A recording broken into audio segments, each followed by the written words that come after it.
So hello dear students, welcome to Sanjay sir Odia. तो देखो आज आम देखा party system in India part 3। तो पूर्व जो दुईटा जाक पार्ट कंप्लीट हो सारी आपड़ी मिस कर कौन भी पार्ट को ताले डिस्क्रिप्शन बॉक्स में आपको प्लेलिस्ट लिंक मुझे देदेसी आप से प्लेलिस्ट लिंक रे क्लिक करी जो पूर्व दुईटा जाक पार्ट होता अटेंड करेंगे। मुझे रिक्वेस्ट करी समस्त को प्रथम से पूर्व दुईटा जाक पार्ट को अटेंड करूँ तापर जाकि पार्ट को अटेंड करूँ। तो देखो आम देखा भारत दलीय अवस्था पार्टी सिस्टम इन इंडिया। ठीक अच्छे जेकोसी राष्ट्र बृहत्तर राजनीतिक व्यवस्था राजनीतिक दल मैंने एक गुरुत्वपूर्ण अंश ग्रहण करती। दलीय व्यवस्था से ही राष्ट्र ऐतिहासिक सामाजिक सांस्कृतिक और राजनीतिक परिवेश द्वारा संपूर्ण भाव प्रभावित होता है। भारतवर्षर ऐतिह्य दलीय आदर्श सांस्कृतिक विभिन्नता भौगोलिक परिवेश और सामाजिक अर्थनैतिक बाध्यबाधकता यार दलीय व्यवस्थार क्रमवृद्धि को बहु परिमाण नियंत्रित करें। अर्थात मेनली ये कौन कहुना भारत में कौन होता है ना जो सब राजनीतिक दल रही था भारत हो कि जेकोसी राष्ट्र कथा आपने कहतु मेनली जो सब राजनीतिक दल से राष्ट्र गुड़िक रही था से कौन होता है ना से जो राष्ट्रर किसी ना कि ऐतिहासिक सामाजिक सांस्कृतिक और राजनीतिक परिवेश द्वारा प्रभावित होता है। यार अर्थ कौन ना देखूँ मनकर भारत में आमर गोटे राज्य हूँ ओडिशा। ठीक अच्छे तो ओडिशार गोटे राजनीतिक दल हूँ किए ना बीजेडी। मुझे एग्जांपल दूसरी बीजेडी भारतीय सॉरी विजु जनता दल। ठीक अच्छे तो बीजेडी हूँ आम गोटे राजनीतिक दल ओडिशार। तो ये बीजेडी दलटा कौन हो ना कौटी ओडिया भाषा द्वारा विशेष भाव प्रभावित होची जेहेतु से ओडिशा रे ही केवल तार आधिपत्य अच्छी से हूँ गोटे स्टेट पॉलिटिकल पार्टी।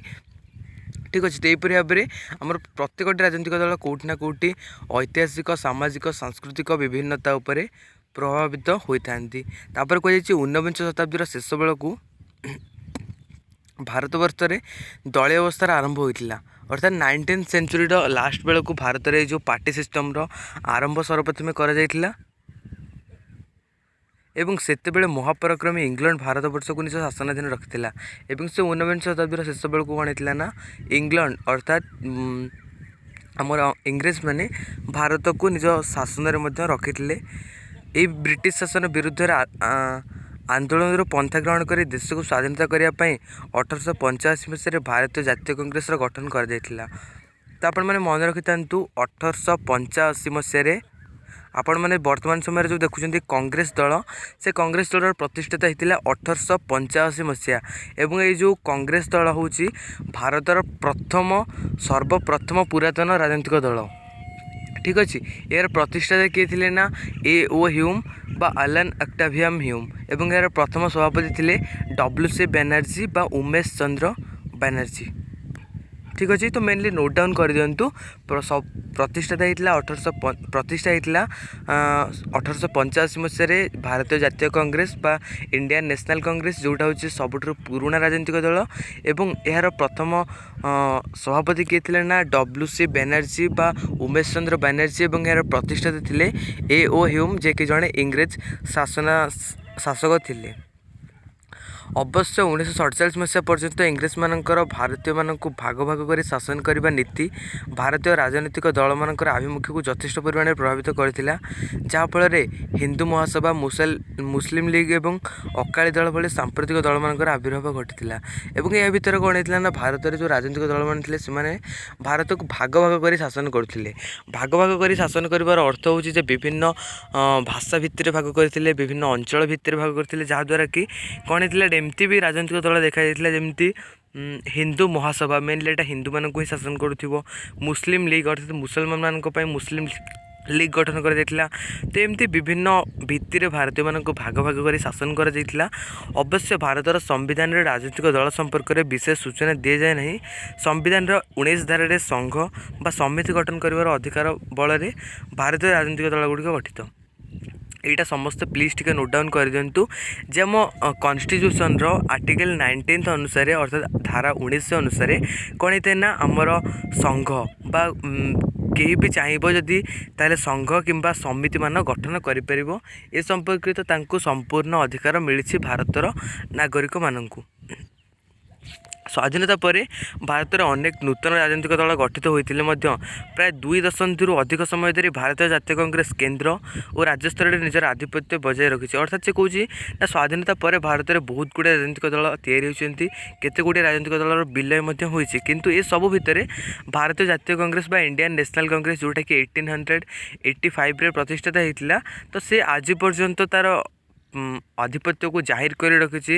ଏବଂ ଭାରତୀୟ ଜାତୀୟ କଂଗ୍ରେସର ନାଁ କହିଲେ ବର୍ତ୍ତମାନ ବହୁତ ଲୋକ ମଧ୍ୟ ତାଙ୍କୁ ଚିହ୍ନନ୍ତି। ଭାରତୀୟ ଜାତୀୟ କଂଗ୍ରେସ ହେଉଛି ଗୋଟେ ବହୁତ ବଡ଼ ରାଜନୈତିକ ଦଳ, ଯାହାର ସଭାପତି ବର୍ତ୍ତମାନ ଅଛନ୍ତି ରାହୁଲ ଗାନ୍ଧୀଜୀ। ଠିକ୍ ଅଛି।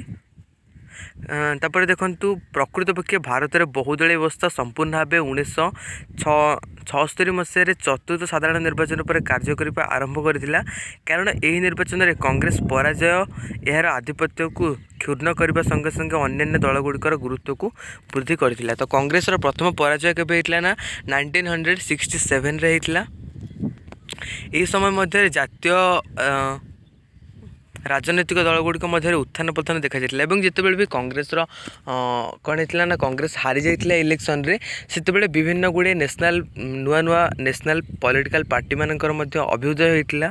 ଏବଂ ଏହି ସମୟରେ କ'ଣ ହେଇଥିଲା ନା ଏହି ସମୟରେ ମଧ୍ୟ ଜାତୀୟ ରାଜନୈତିକ ଦଳଗୁଡ଼ିକ ମଧ୍ୟରେ ଉତ୍ଥାନ ପତନ ଦେଖାଯାଇଥିଲା। କେତେକ ରାଜନୈତିକ ଦଳ ସମ୍ପୂର୍ଣ୍ଣ ଭାବରେ ବିଲୟ ହୋଇଯାଇଥିଲେ ବେଳେ ଅନ୍ୟ କେତେକ ରାଜନୈତିକ ଦଳମାନଙ୍କ ମଧ୍ୟରେ ନୂତନ ସମୀକରଣ ଘଟି ସେମାନଙ୍କର ପୁନର୍ବିନ୍ୟାସ ହୋଇଥିଲା। ଏବଂ ଏହି ସମୟରେ କେତେଗୁଡ଼ିଏ ରାଜନୈତିକ ଦଳମାନଙ୍କର ଟୋଟାଲି ସତ୍ତା ହରାଇ ବସିଲେ ଏବଂ ଆଉ କେତେକ ରାଜନୈତିକ ଦଳ କ'ଣ ହେଲା ନା 2ରୁ 3ଟା ରାଜନୈତିକ ଦଳ ମିଶି ଗୋଟିଏ ଲେଖାଏଁ ରାଜନୈତିକ ଦଳ ହୋଇଗଲେ। ଭାରତୀୟ ଜାତୀୟ କଂଗ୍ରେସର ବହୁ ବିଭାଜନ ଘଟି ତାହା ବହୁ ପରିମାଣରେ ବ୍ୟକ୍ତିକେନ୍ଦ୍ରିକ ହୋଇପଡ଼ିଛି। କେତେଗୁଡ଼ିଏ ଜାତୀୟ ଦଳ ତଥା ସୋସିଆଲିଷ୍ଟ ପାର୍ଟି, ଜନସଂଘ ପାର୍ଟି ଆଦି ଏକାଠି ହୋଇ ଜନତା ଦଳ ଭାବରେ କିଛି ବର୍ଷ କାର୍ଯ୍ୟ କଲା ପରେ ତାହା ମଧ୍ୟରେ ବିଭାଜନ ଘଟି ତାହା ପୁଣି ଭାରତୀୟ ଜନତା ପାର୍ଟି ଭାବରେ ଉଭା ହୋଇଛି। ଏହିଭଳି ରାଜନୈତିକ ଦଳମାନଙ୍କର ଇତିହାସ ପର୍ଯ୍ୟାଲୋଚନା କଲେ ଆମେ ବର୍ତ୍ତମାନ ମୁଖ୍ୟତଃ 2 ପ୍ରକାର ଦଳ ଦେଖିବାକୁ ପାଇବା। ତ କ'ଣ ନା ଜାତୀୟ ରାଜନୈତିକ ଦଳ ଏବଂ ଗୋଟେ ହେଉଛି ଆଞ୍ଚଳିକ ରାଜନୈତିକ ଦଳ। ତାପରେ କ'ଣ ହେଇଛି ନା ଆମର ଯେଉଁ ରାଜନୈତିକ ଦଳ ବା ପଲିଟିକାଲ୍ ପାର୍ଟିକୁ ତାପରେ 2 ଭାଗରେ ବିଭକ୍ତ କରାଯାଇଛି। ଗୋଟେ ହେଉଛି ନ୍ୟାସନାଲ୍ ପଲିଟିକାଲ୍ ପାର୍ଟି, ଆଉ ଗୋଟେ ହେଉଛି ଷ୍ଟେଟ୍ ପଲିଟିକାଲ୍ ପାର୍ଟି ବା ଜାତୀୟ ରାଜନୈତିକ ଦଳ, ଆଉ ଗୋଟେ ହେଉଛି ଆଞ୍ଚଳିକ ରାଜନୈତିକ ଦଳ।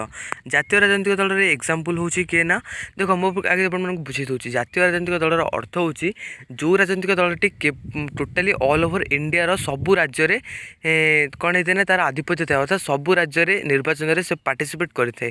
କିନ୍ତୁ ଆଞ୍ଚଳିକ ରାଜନୈତିକ ଦଳ ହେଉଛି କିଏ, ଯେମିତି ହେଲା ବିଜେଡ଼ି କେବଳ ଓଡ଼ିଶାରେ ଅଛି। ତ ଏଇଟା ହେଉଛି ବିଜେଡ଼ି ଆମର ହେଉଛି ଗୋଟେ ଆଞ୍ଚଳିକ ରାଜନୈତିକ ଦଳ, କିନ୍ତୁ ଯେଉଁ ଆମର କଂଗ୍ରେସ ହେଲା ସେଇଟା ହେଉଛି ଗୋଟେ ଜାତୀୟ ରାଜନୈତିକ ଦଳ। ଆମର ଜାତୀୟ ରାଜନୈତିକ ଦଳର ଏକ୍ଜାମ୍ପଲ୍ ହେଉଛି କଂଗ୍ରେସ, ଭାରତୀୟ ଜନତା ପାର୍ଟି, ଜନତା ଦଳ, ଭାରତୀୟ କମ୍ୟୁନିଷ୍ଟ ପାର୍ଟି ଏବଂ ମାର୍କ୍ସବାଦୀ। ଏବଂ ଆଞ୍ଚଳିକ ରାଜନୈତିକ ଦଳ ହେଉଛି ବିଜୁ ଜନତା ଦଳ, ତେଲୁଗୁ ଦେଶମ ପାର୍ଟି, ତୃଣମୂଳ କଂଗ୍ରେସର ଅଧ୍ୟକ୍ଷ ବର୍ତ୍ତମାନ ଅଛନ୍ତି ଆମର ମମତା ଦିଦି, ଯେଉଁଟା ହେଉଛି ପଶ୍ଚିମବଙ୍ଗରେ ତା'ର ଗଭର୍ଣ୍ଣମେଣ୍ଟ ଅଛି। ତ ଏମିତି ବହୁତ ଗୁଡ଼ିଏ ଆଞ୍ଚଳିକ ରାଜନୈତିକ ଦଳ ମଧ୍ୟ ଦେଖାଯାଇଛି। ତାପରେ ଦେଖନ୍ତୁ ଭାରତୀୟ ଦଳୀୟ ବ୍ୟବସ୍ଥାର ବୈଶିଷ୍ଟ୍ୟ, ଅର୍ଥାତ୍ ଭାରତରେ ଯେଉଁ ଦଳୀୟ ବ୍ୟବସ୍ଥା ଦେଖାଯାଏ ତା'ର ବୈଶିଷ୍ଟ୍ୟ କ'ଣ ଆମେ ଦେଖିଦେବା। ବହୁଦଳୀୟ ଅବସ୍ଥା, ଅର୍ଥାତ୍ ଭାରତରେ ଗୋଟିଏ ରାଜନୈତିକ ଦଳ ନୁହେଁ ବହୁତ ଗୁଡ଼ିଏ ରାଜନୈତିକ ଦଳ ଦେଖାଯାଏ। ପୃଥିବୀର ଅନ୍ୟାନ୍ୟ ଗଣତାନ୍ତ୍ରିକ ରାଷ୍ଟ୍ର ତୁଳନାରେ ବୋଧହୁଏ ଭାରତବର୍ଷରେ ସବୁଠାରୁ ଅଧିକ ରାଜନୈତିକ ଦଳ ଦେଖାଯାଏ। ଅବଶ୍ୟ ସଂଖ୍ୟା ଦୃଷ୍ଟିରୁ ସର୍ବାଧିକ ରାଜନୈତିକ ଦଳ ଥିଲେ ମଧ୍ୟ ସେମାନଙ୍କ ମଧ୍ୟରେ ସ୍ଥାୟିତ୍ୱ ଏବଂ ସ୍ଥିରତା ନିରାଶାଜନକ। ସାଧାରଣତଃ ନିର୍ଦ୍ଦିଷ୍ଟ ସାମାଜିକ ଏବଂ ରାଜନୈତିକ ଆଦର୍ଶକୁ ନେଇ ଗଠିତ ହୋଇଥିବା ଦଳମାନେ ଦୀର୍ଘସ୍ଥାୟୀ ହୋଇଥାନ୍ତି। ମାତ୍ର ଭାରତରେ ବିଭିନ୍ନ କାରଣରୁ ଦଳଗୁଡ଼ିକ ଗଠିତ ହୋଇଥିବା ଦୃଷ୍ଟିରୁ ସେମାନଙ୍କ କାର୍ଯ୍ୟ କରିବାର ଆଗ୍ରହରେ ଭଟ୍ଟା ପଡ଼ିଥାଏ। ତ ଭାରତରେ ମେନଲି ବହୁତ ଗୁଡ଼ିଏ ରାଜନୈତିକ ଦଳ ଦେଖାଯାଏ, କିନ୍ତୁ ଆମର ବିଭିନ୍ନ ରାଜନୈତିକ ଦଳ ନୂଆ ତିଆରି ହେଉଛି ଏବଂ ବିଭିନ୍ନ ରାଜନୈତିକ ଦଳର ବିଲୟ ମଧ୍ୟ ଘଟୁଛି, ଏହା କହିବା କଥା ତାଙ୍କର। ତାପରେ ହେଉଛି ଆଞ୍ଚଳିକ ଦଳଗୁଡ଼ିକ ଅଭିବୃଦ୍ଧି, ଅର୍ଥାତ୍ ବିଭିନ୍ନ ଆଞ୍ଚଳିକ ଦଳମାନେ ଦିନକୁ ଦିନ ତିଆରି ହେଉଛନ୍ତି। ଭାରତବର୍ଷରେ ବିଭିନ୍ନ ରାଜ୍ୟମାନଙ୍କରେ ସାମାଜିକ, ଅର୍ଥନୈତିକ, ସାଂସ୍କୃତିକ ତଥା ସାମାଜିକ ବୈଷମ୍ୟ ଦେଖାଯାଏ। ଏହି ବୈଷମ୍ୟ ବା ତାରତମ୍ୟ ଦ୍ୱାହିଁ ଦେଇ ରାଜନେତାମାନେ ଆଞ୍ଚଳିକ ଦଳ ଗଠନ କରିଥାନ୍ତି। ଅର୍ଥାତ୍ ଆମ ଅଞ୍ଚଳରେ ପାନୀୟ ଜଳର ସମସ୍ୟା ହେଉଛି, ଆମେ ଗୋଟେ ପଲିଟିକାଲ୍ ପାର୍ଟି କରି ଆମ ଅଞ୍ଚଳରେ ଇଲେକ୍ସନ୍ ଲଢ଼ିବା। ଏମିତି ହେଇ ବିଭିନ୍ନ ପ୍ରକାର ଆଞ୍ଚଳିକ ରାଜନୈତିକ ଦଳମାନେ ନୂଆ ସୃଷ୍ଟି ହେଉଛନ୍ତି ଭାରତୀୟ ରାଜନୀତିରେ। ଏହି ଦଳମାନେ ନିଜ ନିଜର ଅଞ୍ଚଳର ଉନ୍ନତି ପାଇଁ ଜନସାଧାରଣଙ୍କୁ ପ୍ରତିଶ୍ରୁତି ଦେଇ ସେମାନଙ୍କ ସମର୍ଥନ ହାସଲ କରିବା ପାଇଁ ଚେଷ୍ଟା କରିଥାନ୍ତି। 1977 ମସିହା ପରେ ଏହି ଆଞ୍ଚଳିକ ଦଳମାନଙ୍କର ସଂଖ୍ୟା ଭାରତବର୍ଷରେ ବହୁ ଭାବରେ ବଢ଼ିବାକୁ ଲାଗିଲା। ସେମାନଙ୍କ ସଂଖ୍ୟା ଏତେ ବୃଦ୍ଧି ପାଇଲା ଯେ ଜାତୀୟ ରାଜନୀତିରେ ମଧ୍ୟ ଏହି ଆଞ୍ଚଳିକ ଦଳମାନେ ନିଜ ନିଜର ଆଧିପତ୍ୟ ବିସ୍ତାର କରି ବହୁ କ୍ଷେତ୍ରରେ ଜାତୀୟ ଦଳମାନଙ୍କୁ ନିୟନ୍ତ୍ରଣ କଲେ। ଶ୍ରୀଯୁକ୍ତ ଅଟଳ ବିହାରୀ ବାଜପେୟୀଙ୍କ ନେତୃତ୍ୱରେ 1999 ଗଠିତ ମିଳିତ ମନ୍ତ୍ରିମଣ୍ଡଳ ଏହାର ଜ୍ୱଳନ୍ତ ଉଦାହରଣ। ଠିକ୍ ଅଛି, ତ ଏମିତି ଭାବରେ ଆଞ୍ଚଳିକ ଦଳମାନେ ବିଭିନ୍ନ ଯେହେତୁ ତିଆରି ହେଲେ, ବହୁତ ସାରା ତିଆରି ହେଲେ, ତ ଏମାନଙ୍କର ସଂଖ୍ୟା ଦିନକୁ ଦିନ ବଢ଼ିବାରେ ଲାଗିଲା। ଯାହାଫଳରେ ଏମାନେ ଏତେ ବଡ଼ ହୋଇଗଲେ ଯେ ଏମାନେ ଜାତୀୟ ରାଜନୀତିରେ ମଧ୍ୟ ଅଂଶଗ୍ରହଣ କଲେ ଏବଂ ଯେଉଁ ନ୍ୟାସନାଲ୍ ପଲିଟିକାଲ୍ ପାର୍ଟି ରହିଲେ ସେମାନଙ୍କୁ କମ୍ପ୍ଲିଟ୍ କରିବାକୁ ଚେଷ୍ଟା କଲେ। ସାଂଗଠନିକ ଦୁର୍ବଳତା ଅର୍ଥାତ୍ ଯେଉଁ ପଲିଟିକାଲ୍ ପାର୍ଟିର ସଂଗଠନ ଅଛି ସେ ସଂଗଠନରେ ପରସ୍ପରଙ୍କ ସହିତ ମନ ମିଳୁନି, ସେମାନଙ୍କ ଭିତରେ ବହୁତ ସାରା ଦୁର୍ବଳତା ମାନ ଦେଖାଯାଉଛି। ସେସବୁ କ'ଣ ନା ଭାରତବର୍ଷରେ ରାଜନୈତିକ ଦଳମାନଙ୍କ କ୍ଷେତ୍ରରେ ଘୋର ସାଂଗଠନିକ ଦୁର୍ବଳତା ଦେଖାଯାଏ। ଦଳମାନେ ନିଜ ନିଜର ସଂଗଠନକୁ ସକ୍ରିୟ ଏବଂ ସବଳ କରିବା କଥା ଚିନ୍ତା କରନ୍ତି ନାହିଁ। ଅର୍ଥାତ୍ କୌଣସି ପଲିଟିକାଲ୍ ପାର୍ଟି ଏହା ଚାହେଁନି ଯେ ଆମ ଦଳ କେମିତି ଅଧିକ ଗ୍ରୋ ହେଉ, ସେ କେବଳ ନିଜ ଡେଭଲପମେଣ୍ଟ କଥା ହିଁ ଚିନ୍ତା କରିଥାଏ। କେବଳ ନିର୍ବାଚନ ସମୟରେ ସଂଗଠନକୁ ସକ୍ରିୟ କରାଯାଏ ଏବଂ ନିର୍ବାଚନ ସରିଗଲେ ସେ କଥା ସମସ୍ତେ ଭୁଲିଯାଆନ୍ତି। ମାତ୍ର ଦେଖାଯାଇଛି ଯେ ଯେଉଁ ଦଳୀୟ ସଂଗଠନ ଗୁଡ଼ିକ ମଜବୁତ ସେମାନେ ନିର୍ବାଚନରେ ନିଜ ନିଜର ପତିଆର ବଜାୟ ରଖିଥାନ୍ତି। ସଂଗଠନ ଦଳକୁ ସକ୍ରିୟ କରିଥାଏ ଏବଂ ଏହାର ନିରବଚ୍ଛିନ୍ନ କାର୍ଯ୍ୟକ୍ରମ ଜନସାଧାରଣଙ୍କ ଉପରେ ଯଥେଷ୍ଟ ପ୍ରଭାବ ପକାଇଥାଏ। ଅର୍ଥାତ୍ ନିର୍ବାଚନୀ ଦଳଗୁଡ଼ିକ ମଧ୍ୟ ଆମର ଏକତ୍ରିତ ହୋଇକି ବହୁତ ମଜବୁତ ହେବା ଦରକାର, ପରସ୍ପର ମନ ମିଳେଇ ଚାଲିବା ଦରକାର ବୋଲି କୁହାଯାଉଛି। ଆଦର୍ଶ ଅପେକ୍ଷା ନେତୃତ୍ୱକୁ ଅଧିକ ଗୁରୁତ୍ୱ ଦିଆଯାଉଛି। ପ୍ରତ୍ୟେକ ଦଳର କିଛିଟା ନୀତି ଓ ଆଦର୍ଶ ରହିଥାଏ। ଯେମିତି ମୁଁ ଆପଣଙ୍କୁ ପୂର୍ବରୁ କହିଥିଲି, ଆମର ଦଳଗୁଡ଼ିକ ଯେହେତୁ ଆମର ଅଞ୍ଚଳର ବିଭିନ୍ନ ଅଞ୍ଚଳର ଆବଶ୍ୟକତାକୁ ପୂରଣ କରିବାକୁ ତିଆରି ହେଉଛି, ତ ସେହି ଅଞ୍ଚଳର ଆଦର୍ଶ ନିଶ୍ଚୟ ଭାବେ ଦେଖାଯିବ। ଦଳଗୁଡ଼ିକ ସେହି ନୀତି ଓ ଆଦର୍ଶକୁ କାର୍ଯ୍ୟକାରୀ କରିବା ପାଇଁ ସୃଷ୍ଟି ହୋଇଥାନ୍ତି। ସେହି ଆଦର୍ଶକୁ ଜନସାଧାରଣଙ୍କ ସମ୍ମୁଖରେ ଉପସ୍ଥାପନ କରି ନିଜର ଅସ୍ତିତ୍ୱ ଜାହିର କରିଥାନ୍ତି। ମାତ୍ର ଏବେ ବିଗତ ବହୁ ବର୍ଷ ଧରି ନୀତି ଓ ଆଦର୍ଶ ଅପେକ୍ଷା ଦଳ ଗଠନ କ୍ଷେତ୍ରରେ ବ୍ୟକ୍ତି ଓ ନେତୃତ୍ୱ ଉପରେ ଅଧିକ ଗୁରୁତ୍ୱ ଦେଖାଯାଉଛି। ଏହାର ଅର୍ଥ ହେଉଛି ନା ଦଳଗୁଡ଼ିକ ଯେଉଁ ଆଦର୍ଶ ନେଇକି ସର୍ବପ୍ରଥମେ ତିଆରି ହୋଇଥାନ୍ତି, ସେମାନେ କ'ଣ କରୁଛନ୍ତି ନା ଦିନକୁ ଦିନ ତାଙ୍କର ଯେଉଁ ଆଦର୍ଶ ରହିଛି, ତାଙ୍କର ସମାଜ ପ୍ରତି ଯାହା ବି ଦାୟିତ୍ୱ ରହିଛି, ତାଙ୍କର ଯାହା କର୍ତ୍ତବ୍ୟ ରହିଛି, ସେସବୁକୁ ସେମାନେ ଭୁଲି ଯାଉଛନ୍ତି। ଯାହାଫଳରେ କି ଦଳମାନଙ୍କର ସଂଖ୍ୟା ତ ବଢ଼ୁଛି କିନ୍ତୁ ସାଧାରଣ ଲୋକମାନଙ୍କର ଯାହା ବି ଅସୁବିଧା ରହୁଛି ସେସବୁ ଠିକ୍ ଭାବରେ ହୁଏତ କ୍ଲିଅର୍ ହୋଇପାରୁନି ବୋଲି କୁହାଯାଉଛି। ଏହି କାରଣରୁ ସ୍ୱର୍ଗତ ବିଜୁ ପଟ୍ଟନାୟକ, ଡକ୍ଟର ହରେକୃଷ୍ଣ ମହତାବ ଏବଂ ଆନ୍ନା ଦୁରାଇ, ରାଜଗୋପାଳଚାରୀ ପ୍ରଭୃତି ନେତାମାନେ ନିଜ ନିଜର ଦଳ ଗଠନ କରି ଦେଶର ସକ୍ରିୟ ରାଜନୀତିରେ ଯୋଗ ଦେଇଥିଲେ।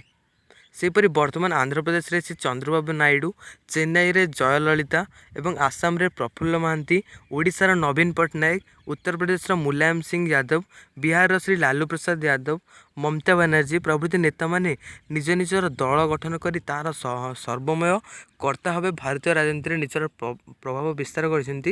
ଅର୍ଥାତ୍ ଏସବୁ କୁହାଗଲା ବିଭିନ୍ନ ଆଞ୍ଚଳିକ ରାଜନୈତିକ ଦଳମାନଙ୍କର ଶାସନ ବିଷୟରେ। ଅର୍ଥାତ୍ କେଉଁ ରାଜନୈତିକ ଦଳମାନେ କେଉଁ ରାଜ୍ୟରେ ତାଙ୍କର ଗଭର୍ଣ୍ଣମେଣ୍ଟ ଅର୍ଥାତ୍ ସେମାନେ ମୁଖ୍ୟମନ୍ତ୍ରୀ ଅଛନ୍ତି। ତାପରେ ହେଉଛି ଦଳ ବଦଳ ରାଜନୀତି। ଦଳ ବଦଳ ରାଜନୀତିର ଅର୍ଥ ହେଉଛି ନା ଘନ ଘନ ପଟ ପରିବର୍ତ୍ତନ ଦଳୀୟ ରାଜନୀତି କ୍ଷେତ୍ରରେ ଏକ ବ୍ୟାଧି ରୂପେ ଦେଖାଦେଲାଣି ଏବଂ ଜାତୀୟ ରାଜନୀତି କ୍ଷେତ୍ରରେ ଘୋର ଅସ୍ଥିରତା ସୃଷ୍ଟି କଲାଣି। ଦଳମାନଙ୍କରେ ଆଦର୍ଶ ଏବଂ ଶୃଙ୍ଖଳାର ଅଭାବ ଯୋଗୁଁ ନିର୍ବାଚନୀ ସଦସ୍ୟମାନେ ଘନ ଘନ ଦଳ ପରିବର୍ତ୍ତନ କରିବାକୁ ପଛାଉନାହାନ୍ତି। ଅର୍ଥାତ୍ ମୁଁ ଯଦି ବେସିକଲି ଆପଣମାନଙ୍କୁ କହିବି ତାହେଲେ କ'ଣ ହେଉଛି ନା, ଦେଖ ମୁଁ ମନେକର ବିଜେଡ଼ି ଦଳରେ ଅଛି, ଠିକ୍ ଅଛି, ମୁଁ ଚଳିତ ବର୍ଷ ଇଲେକ୍ସନରେ ମୁଁ MLA ପାଇଁ ମୋତେ ଟିକେଟ୍ ମିଳିଲାନି। ସୋ ମୁଁ କ'ଣ କଲି, ମୋ ଦଳକୁ ବିଜେଡ଼ିରୁ ବାହାରିକି ମୁଁ କଂଗ୍ରେସକୁ ଚାଲିଗଲି। ତ ଏମିତି ଭାବରେ ବହୁତ ଗୁଡ଼ିଏ ନେତାମାନେ ଗୋଟିଏ ଦଳରୁ ଆଉ ଗୋଟେ ଦଳକୁ ଯେମିତି ପୁଚି ଖେଳରେ ଡିଅନ୍ତି ସେମିତି ଡେଇଁବାରେ ଲାଗିଛନ୍ତି। ଯାହାଦ୍ୱାରା କି ଭାରତୀୟ ରାଜନୀତିର ଗୋଟେ ଏକତା ସୃଷ୍ଟି ହୋଇପାରୁନି ଏବଂ ଯେଉଁ ଏକତାର ଅଭାବରେ ଭାରତର ଉନ୍ନତି ମଧ୍ୟ ବାଧାପ୍ରାପ୍ତ ହେଉଛି। ତାପରେ କୁହାଯାଇଛି ଦୃଢ଼ ବିରୋଧୀ ଦଳର ଅଭାବ। ଅର୍ଥାତ୍ ଭାରତରେ ବିରୋଧୀ ଦଳକୁ ବହୁତ ମାନ୍ୟତା ଦିଆଯାଏ, କାହିଁକିନା ମୁଖ୍ୟ ଦଳର ଯାହା ବି ଭୁଲ ଭଟକା ରହୁଛି, ଅର୍ଥାତ୍ ମୁଖ୍ୟ ଦଳ ଯାହା ବି ଖରାପ କାର୍ଯ୍ୟ କରୁଛି ସବୁଥିରେ ତାକୁ ପ୍ରତିରୋଧ କରିବା ପାଇଁ ବିରୋଧୀ ଦଳ ଦରକାର। କିନ୍ତୁ ବିରୋଧୀ ଦଳର ଯଦି ଅଭାବ ଦେଖାଯାଏ ତାହେଲେ ମୁଖ୍ୟ ଦଳ ତା ମନ ଇଚ୍ଛା ହୁଏତ କାର୍ଯ୍ୟ କରିବ। ଦୃଢ଼ ବିରୋଧୀ ଦଳର ଅଭାବ ଆମ ଦେଶର ଦଳୀୟ ଅବସ୍ଥାର ଅନ୍ୟ ଏକ ଲକ୍ଷଣ। ଏକ ସୁସ୍ଥ ଏବଂ ସୁସଂଗଠିତ ବିରୋଧୀ ଦଳ ଯେକୌଣସି ଗଣତାନ୍ତ୍ରିକ ରାଷ୍ଟ୍ରରେ ଦଳୀୟ ବ୍ୟବସ୍ଥାକୁ ପରିପୃଷ୍ଟ କରିଥାଏ। ଦୁର୍ଭାଗ୍ୟବଶତଃ ବିଭିନ୍ନ କାରଣ ଯୋଗୁଁ ଭାରତବର୍ଷରେ ଦୃଢ଼ ବିରୋଧୀ ଦଳର ଅଭାବ ଦଳୀୟ ଅବସ୍ଥାକୁ ବହୁ ଭାବରେ ବିପର୍ଯ୍ୟସ୍ତ କରିପକାଇଛି। ସେଥିପାଇଁ ସମାଲୋଚକମାନେ କୁହନ୍ତି ଯେ ଭାରତବର୍ଷରେ ବହୁ ରାଜନୈତିକ ଦଳ ଥିଲେ ମଧ୍ୟ ଏକ ଫଳପ୍ରଦ ଦଳୀୟ ଅବସ୍ଥା ନାହିଁ। ଅର୍ଥାତ୍ ବିରୋଧୀ ଦଳର ଅଭାବ ଯୋଗୁଁ ସମାଲୋଚକମାନେ ଭାରତୀୟ ରାଜନୀତିକୁ ସମାଲୋଚନା କରନ୍ତି ଯେ ବହୁତ ଗୁଡ଼ିଏ ରାଜନୈତିକ ଦଳ ତ ଅଛନ୍ତି କିନ୍ତୁ ସବୁଗୁଡ଼ା ହେଉଛନ୍ତି ଅଯୋଗ୍ୟ ରାଜନୈତିକ ଦଳ ବୋଲି ସମାଲୋଚନା କରିଥାନ୍ତି। ତାପରେ ହେଉଛି ଆଭ୍ୟନ୍ତରୀଣ ଗଣତନ୍ତ୍ରର ଅଭାବ। ଭାରତବର୍ଷର ରାଜନୈତିକ ଦଳମାନେ ନିଜର ସାଂଗଠନିକ ଶକ୍ତି ପ୍ରତି ସଚେତନ ନଥିବା ଦୃଷ୍ଟିରୁ ସ୍ୱାଭାବିକ ଭାବେ ଦଳମାନଙ୍କର ଆଭ୍ୟନ୍ତରୀଣ ଗଣତନ୍ତ୍ରର ଅଭାବ ପରିଲକ୍ଷିତ ହୋଇଥାଏ। ଦଳଗୁଡ଼ିକ ଆଦର୍ଶ ଅପେକ୍ଷା ନେତୃତ୍ୱ ଉପରେ ଅଧିକ ଗୁରୁତ୍ୱ ଦେଉଥିବା ଦୃଷ୍ଟିରୁ ନେତାମାନେ ଦଳୀୟ ପରିଚାଳନା ଭାର ଅନ୍ୟମାନଙ୍କୁ ଗଣତାନ୍ତ୍ରିକ ଉପାୟରେ ହସ୍ତାନ୍ତର ନକରି ସମସ୍ତ କ୍ଷମତା ନିଜ ହାତରେ ଠୁଳ କରିଥାନ୍ତି। ଦଳୀୟ ଅବସ୍ଥାର ସାମୂହିକ ନିର୍ବାଚନ ବ୍ୟବସ୍ଥା ଥିଲେ ମଧ୍ୟ ଏହି ନେତାମାନେ ଦଳର ନିର୍ବାଚନ କରିବା ପାଇଁ ପରିବର୍ତ୍ତେ କେବଳ ନିଜ ନିଜ ପାଖ ଲୋକଙ୍କୁ ଦଳୀୟ ପଦବୀ ପାଇଁ ମନୋନୀତ କରି ଦଳୀୟ ପାଣ୍ଠି ଓ ନୀତିକୁ ନିଜ ଅକ୍ତିଆରରେ ରଖିଥାନ୍ତି। ଏଠି କ'ଣ କୁହାଯାଉଛି ନା ମେନଲି ଆମର ଦଳ ତ ରାଜନୈତିକ ଦଳର କାର୍ଯ୍ୟ ବହୁତ, କିନ୍ତୁ କ'ଣ ହେଇଥାଏ ନା ରାଜନୈତିକ ଦଳର ମୁଖ୍ୟମାନେ ଯେଉଁମାନେ ରହିଲେ ସେମାନେ ତାଙ୍କର ଯେଉଁ ଡେଭଲପମେଣ୍ଟ କାର୍ଯ୍ୟକୁ କେବଳ ନିଜ ଭିତରେ ହିଁ ସୀମିତ ରଖୁଛନ୍ତି। ଅର୍ଥାତ୍ ମୁଁ ଯାହା କହିବି ସେଇଆ ହିଁ ହେବ। ଅର୍ଥାତ୍ ଏକାଧିପତ୍ୟ ଶାସନ ଯାହାକୁ ଆମେ କହିପାରିବା। ଅର୍ଥାତ୍ ଯେମିତି ଆମର ମୁଖ୍ୟ ହେଉଛନ୍ତି ନବୀନ ପଟ୍ଟନାୟକ। ତ ନବୀନ ପଟ୍ଟନାୟକ କ'ଣ କରୁଛନ୍ତି ନା ବିଭିନ୍ନ ଯେଉଁ MLA ମାନଙ୍କ ମଧ୍ୟରେ କାର୍ଯ୍ୟ ହସ୍ତାନ୍ତର କରୁନାହାନ୍ତି। ସେ ଯାହା କହୁଛନ୍ତି ଏମାନେ କେବଳ ହଁ ହିଁ ମାରୁଛନ୍ତି। ଅର୍ଥାତ୍ କାର୍ଯ୍ୟକୁ ସମସ୍ତଙ୍କ ମାଧ୍ୟମରେ ହସ୍ତାନ୍ତର କଲେ ହିଁ ସିନା କାର୍ଯ୍ୟଟିର ସଫଳ ରୂପାୟନ ହୋଇପାରିବ। ଅର୍ଥାତ୍ କାର୍ଯ୍ୟଟି ସୁରୁଖୁରୁରେ କମ୍ପ୍ଲିଟ୍ ହୋଇପାରିବ। ଯଦି ସବୁ ଜିନିଷକୁ ଆପଣ ହିଁ କହିବେ ମୁଁ କରିବି ତାହେଲେ ସବୁ କାର୍ଯ୍ୟ ଠିକ୍ ଭାବରେ ହୋଇପାରିବ। ମୁଁ ଗୋଟେ ଏକ୍ଜାମ୍ପଲ୍ ଦେଉଛି, ମନେକର ଆପଣଙ୍କର ଝିଅ ବାହାଘର ଅଛି, ଠିକ୍ ଅଛି। ତ ଆପଣ କହିବେ ଆପଣ ସବୁ କଥା ବୁଝିବେ, ବାହାଘର ବର କେତେବେଳେ ଆସିବ, ଟେଣ୍ଟ କେତେବେଳେ ମରାଯିବ, ଆମର ଲୋକ କେମିତି ଖାଇବେ, ବନ୍ଧୁବାନ୍ଧବ କଥା, ତ ଏ ସବୁ ଜିନିଷକୁ ଆପଣ ଏକାଠିଆ କ'ଣ ମ୍ୟାନେଜ୍ କରିପାରିବେ? ସେମିତି ଆପଣ ଏ ସବୁ କାର୍ଯ୍ୟକୁ ପରସ୍ପରଙ୍କ ମଧ୍ୟରେ ବାଣ୍ଟି ଦେଲେ ହୁଏତ ଆପଣଙ୍କ ବାହାଘର ସୁରୁଖୁରୁରେ ହେଇଯିବ। ତ ଏଇ ପ୍ରକାର କରିବା ଦରକାର, ଏଇ ପ୍ରକାର ଆମର ମନୋଭାବ ସୃଷ୍ଟି ହେବା ଦରକାର ଭାରତୀୟ ରାଜନୀତିରେ। ତାହେଲେ ଯାଇକି କ'ଣ ହେଇପାରିବ ନା ଭାରତୀୟ ରାଜନୀତିର ସଫଳ ରୂପାୟନ ହୋଇପାରିବ ଏବଂ ଭାରତୀୟ ରାଜନୀତିରେ ଯାହା ବି ସବୁ ଅସୁବିଧା ରହୁଛି ସବୁ କିଛି କ୍ଲିଅର ହୋଇପାରିବ।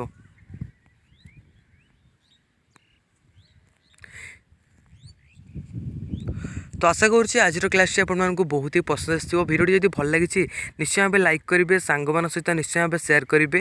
ଆମେ ପରବର୍ତ୍ତୀ କ୍ଲାସ୍ରେ ଦେଖିବା ଏକଦଳୀୟ ଆଧିପତ୍ୟ।